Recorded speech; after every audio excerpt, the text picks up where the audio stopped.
అందరికీ నమస్కారం అండి. నేను యాక్టర్ సుమన్ తల్వార్. సో ఇప్పుడే బ్లడ్ రోజెస్ గ్లిమ్స్ చూశాను. సో డైరెక్టర్ వచ్చేసి ఎంజీఆర్ అండి, and Harish is the producer and co producer Yellappa. So it's very nice crime thriller, not the routine, something different. ఎందుకంటే నేను చేశాను, దాంట్లో నా సీన్స్ కూడా చాలా బాగుంది, కెమెరా వర్క్ కూడా చాలా బాగుంది.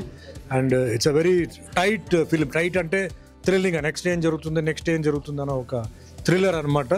సో టీమ్ వర్క్ చాలా బాగా, అందరూ చాలా కష్టపడి వర్క్ చేశారు, అందరూ ఎఫర్ట్తో పెట్టి వర్క్ చేశారు. సో మీ ఆశీర్వాదాలు కావాలి. This is going to be released in Tamil, Kannada and Telugu and Malayalam also and Hindi also. So మీ అందరూ ఆశీర్వాదాలు కావాలి. Please see it in theatres. And ఎందుకంటే అందరూ పాప ఎఫర్ట్స్తో చేశారు. సో ఆర్టిస్టులు కూడా అందరికీ మీ ఆశీర్వాదాలు కావాలి. సో వన్స్ అగైన్ నాకు ఈ పిక్చర్లో యాక్ట్ చేయడానికి అవకాశం ఇచ్చినందుకు డైరెక్టర్ ఎంజీఆర్ గారికి, హరీష్ గారికి, ఎల్లప్ప గారికి ధన్యవాదాలు. All the best, good luck, thank you.